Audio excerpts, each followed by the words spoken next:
Your pain has a purpose. Have you ever struggled with trying to find a purpose behind your pain? Maybe it's an illness that has lingered far too long. Perhaps it's a long-standing medical condition that will worsen with time and follow you for the rest of your days in the earth. Maybe it's a relationship that's causing you pain, other family members unable to get a handle on life, and you're left suffering the collateral damage. Perhaps it's a job that drains you, or a boss whose only aim in life is to make you miserable. Or maybe your pain has to do with your faith. God is silent. God is absent. God isn't answering your prayers. Even if I go through the deepest darkness, I will not be afraid, Lord, for you are with me. Your shepherd's rod and staff protect me. Psalm 23:4. Whether you're going through something big or small, pain is an ever-present constant in your life. But you never have to struggle with finding a purpose behind your pain. Take comfort and peace in the timeless words of James 1:2-4, and discover the purpose behind your pain. Consider it pure joy, my brothers and sisters, whenever you face trials of many kinds, because you know that the testing of your faith produces perseverance. Let perseverance finish its work, so that you may be mature and complete, not lacking anything. James 1:2-4. Turn your pain into a testimony. When you're going through pain, others around you are watching you. They are wondering what it means to be a Christian when you're in the same kind of pain they are. Does it look any different? We often believe that the rest of the world admires our achievement and how we enjoy our prosperity. However, they are actually impressed by how we as Christians deal with hardship.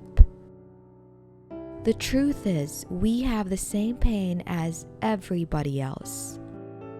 We just have a different source of comfort. Your successes don't give you credibility.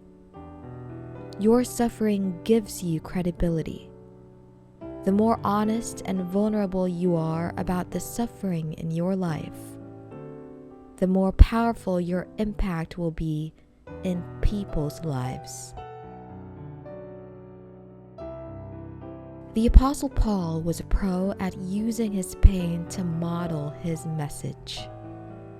He says in 2 Corinthians 6:4, "In everything we do, we show that we are God's servants by patiently enduring troubles, hardships, and difficulties." Your deepest life message will come out of your deepest pain. The world doesn't need to see Christians who are perfect or have it all together. They need something real and authentic. They need to see Christians who are patient in pain, who walk faithfully in suffering. Every area of your life where you've experienced pain is a testimony. Has God helped you work your way out of a deep debt? That was painful, but it's also a testimony. Has God helped you patiently endure chronic pain? That's a testimony. Anywhere you've had pain and experienced God's help is a testimony. I beg you not to waste your pain. Do not waste your hurt. People all around you are going through the very thing you've already gone through, and they need your help. They need you to comfort them. The greatest witness of God's love in all of history was not Jesus' perfect life, his sermons, his miracles, or his stories. It was his suffering. God can use your faithfulness in suffering to have a significant impact on someone's life. In fact, your faithfulness in suffering could be your powerful witness. You need to be open about your pain. Do you want to help people who are in pain? Then you need to be willing to share how your own pain got your attention. Pain is a warning light that tells us something is wrong and needs our attention. You could probably think of many examples of when pain got your attention. The Apostle Paul experienced a lot of pain in his life and freely told the story of his pain to help others. When you're sharing about your own pain in order to help others, do these 3 things. First, be open about your feelings. You can't mask your feelings and help others at the same time. Paul said to the Corinthian church, "We have spoken frankly to you. We have opened our hearts wide." 2 Corinthians 6:11. When you're sick, do you tell others you're not feeling well? When you're down or discouraged, do you open up to people about it? Saying you're fine is the easy answer, but it will never contribute to an honest relationship. Second, be humble about your faults.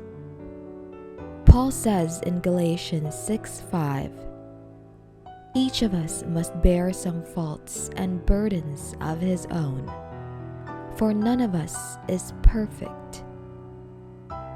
Since you know you're not perfect, don't try to pretend you are. People don't need you to be perfect. They need you to be real. Third, be honest about your fears. Paul says in 2 Corinthians 12:20, "I do admit that I have fears that when I come you'll disappoint me, and I'll disappoint you." Have you ever been open enough to share your fears with someone, even when it made you vulnerable? The greatest Christian who ever lived admitted he had fears. That kind of honesty is required in authentic relationships. The hurting people around you need to hear about how you've struggled and how God brought you through. But they don't need it tied up with a pretty bow. We all have feelings, faults, and fears. It's time we share them for the benefit of others.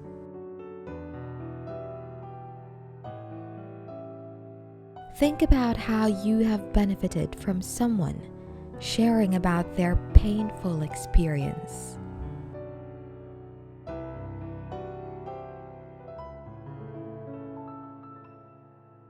How do you think it could help you to share about your pain with other people?